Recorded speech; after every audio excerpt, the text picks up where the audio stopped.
KFC का chicken ऐसा बहुत ही कम लोग होंगे जिन्होंने नहीं खाया होगा और आज की डेट में केएफसी सबका फेवरेट बन चुका है। हर कोई केएफसी को बहुत पसंद करता है, उसका खाना उन्हें बहुत अच्छा लगता है। तो चलिए आज हम बताते हैं केएफसी की शुरुआत कहाँ से हुई।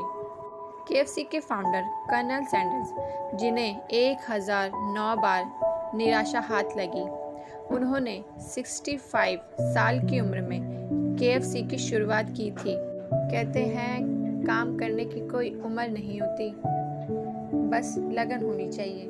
अपनी ज़िंदगी में उन्होंने इंश्योरेंस से लेकर क्रेडिट कार्ड बेचने और रेलवे में फॉरमैन जैसी नौकरियां भी की।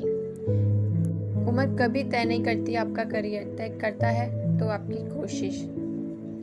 एक इंसान आखिर कितनी बार फेल हो सकता है? 10 बार, 20 बार या 100 बार? इतनी बार फेल होने के बाद भी कोई शख्स टूटे या ऐसे उदाहरण बहुत ही कम देखने को मिलते हैं। ऐसे ही उदाहरण की मिसाल है केएफसी के फाउंडर कर्नल सैंडर्स, जिन्हें 1009 बार निराशा हाथ लगी। जिस उम्र में लोग रिटायरमेंट लेते हैं, उस उम्र में इनका करियर शुरू हुआ। इन्होंने 65 साल की उम्र में केएफसी की शुरुआत की थी। आइए जानते हैं कैसे एक के बाद एक कर्नल सैंडर को मिलती रही असफलता, फिर एक दिन चमक उठी किस्मत। कर्नल हार्लैंड सैंडर का जन्म 1890 में अमेरिका के इंडियाना में हेनरीविले में हुआ था। 6 साल की उम्र में ही उनके पिता की मौत हो गई। घर के हालात बहुत खराब थे। माँ एक फैक्ट्री में काम करने लगी और सैंडर अपने छोटे भाई बहन की देखभाल करते थे।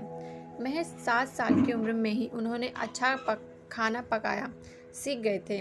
12 साल की उम्र में उनकी मां ने दूसरी शादी कर ली। उनके सौतेले पिता को हार्लैंड सैंडर्स पसंद नहीं थे, जिसके चलते वे अपनी आंटी के पास रहने लगे और एक फार्म में काम करने लगे। सैंडर उस वक्त 7वीं कक्षा में पढ़ते थे और उन्होंने 7वीं में ही पढ़ाई छोड़ दी। इसके बाद वह तमाम तरह के काम करते रहे। सेना में भर्ती हुए, लेकिन वहां से निकाल दिए गए। कुछ वक्त रेलवे में काम किया। करीब 19 साल की उम्र में उन्होंने शादी कर ली। रेलवे में काम करते हुए कुछ विवाद के चलते उन्होंने रेलवे की नौकरी छोड़ दी, जिसके बाद उनकी पत्नी भी बच्चों को लेकर उनसे अलग हो गई। अपने जीवन में उन्होंने और भी तमाम छोटे मोटे काम किए। कभी इंश्योरेंस बेचा तो कभी क्रेडिट कार्ड बेचे, यहाँ तक कि टायर बेचने, लैंप बनाने और नाव चलाने जैसे कामों में भी उन्होंने हाथ आजमाया। कहीं भी उनकी दाल नहीं गली। सैंडर्स की जिंदगी 1930 में ही पहली बार पटरी पर आती दिखी, जब उन्होंने केंटकी की कॉर्बिन में एक गैस स्टेशन खरीदा। बहुत से यात्रियों ने उनसे कहा कि वे एक रेस्टोरेंट भी खोल लें। चिकन के लिए उनका प्यार बचपन से ही था। ऐसे में वह रेस्टोरेंट में तमाम तरह के खास रेसिपी वाले चिकन बेचने लगे। देखते ही देखते उनका ये काम चल निकला और वह मोटी कमाई करने लगे। यहीं पर एक दिन केंटकी के गवर्नर 1950 में आए थे। जब उन्होंने सैंडर्स का चिकन खाया तो उन्हें वह बहुत पसंद आया। फिर क्या था, उन्होंने हार्लैंड सैंडर्स को कर्नल की उपाधि दे दी और तभी से उन्हें कर्नल सैंडर्स के नाम से जाना जाता है। कर्नल की उपाधि देश का बहुत ही सम्मानित टाइटल माना जाता है।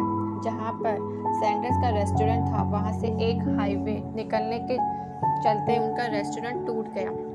इसके बाद उनके संघर्षों का एक और दौरा शुरू हुआ। उन्होंने सोचा क्यों ना एक ही रेस्टोरेंट को अपनी रेसिपी दी जाए और बिक्री में मुनाफा कमाया जाए। इसी सोच के साथ उन्होंने तमाम रेस्टोरेंट में जाकर अपनी फ्राइड चिकन रेसिपी को बेचने की डील करनी शुरू की। वह जहां जाते वहां से निराशा ही हाथ लगती। 1009 बार उन्हें ना सुनना पड़ा। इसके बाद उन्हें पहली हाँ सुनने को मिली और यहाँ से शुरू हुआ केएफसी की कामयाबी का सफर। जब कर्नल सैंडर्स को एक रेस्टोरेंट ने हाँ कर दी तो वह अपना चिकन वहाँ बेचने लगे और मुनाफे में कुछ फायदा लेने लगे। वह रेस्टोरेंट को मसाले का पैकेट बेचते थे, जिससे उनकी रेसिपी खुफिया रही और साथ ही लोगों को बेहतरीन स्वाद भी मिला। यहाँ से केएफसी फेमस होने लगा।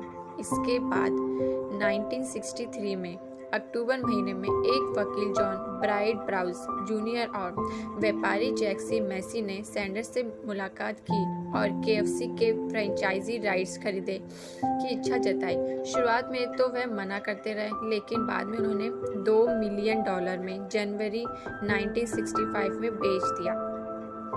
डील के तहत ये बात पक्की हुई कि केंटकी फ्राइड चिकन कंपनी अपने खुद के रेस्टोरेंट दुनिया भर में बनाएगी और कभी भी क्वालिटी के साथ समझौता नहीं करेगी। सैंडर्स को पूरी जिंदगी $40,000 की सैलरी दिए जाने की भी डील हुई। बाद में उनकी सैलरी बढ़ाकर $75,000 कर दिया गया। इसके बाद उनकी कंपनी रेनॉल्ड्स और पेप्सिको समेत कई हाथों में गई और अभी इस कंपनी का मालिकाना हक यम ब्राइड्स इनकॉर्पोरेशन के पास है। कर्नल सैंडर्स की मौत 1980 में 90 साल की उम्र में हुई। आज कर्नल सैंडर्स दुनिया में नहीं है, लेकिन KFC पर खास दाढ़ी और वेस्टर्न टाई के साथ उनका चेहरा आज भी KFC का चिकन खाने वालों को उन्हें भूलने नहीं देता। आज के वक्त में KFC के 150 से भी अधिक देशों में 22,000 से भी अधिक स्टोर हैं। ना उम्र कभी तय करती है कि आपकी उम्र क्या है, आपकी कोशिश तय करती है कि आप कहाँ तक कोशिश कर सकते हैं। कभी ये मत सोचना कि आपकी उम्र निकल गई, अब आप कैसे करोगे। हर उम्र में कुछ भी नया सा नया आपको एक तजुर्बा मिलता है, कुछ नए काम सीखने को। कामयाबी हासिल ना हो, आप एक काम करते रहे और आप वही काम करना चाहते हैं, वो आपको ना मिले, आप टूट जाते हैं। पर कोशिश करना कभी बंद नहीं करनी चाहिए। क्या पता वो काम आपके लिए ना बना। जिंदगी कहीं से भी शुरू हो जाती है, बस कोशिश करना कभी कम मत करना। काम ऐसा करो कि आप नहीं भी होना इस दुनिया में, लोग आपको जाने। Thank you.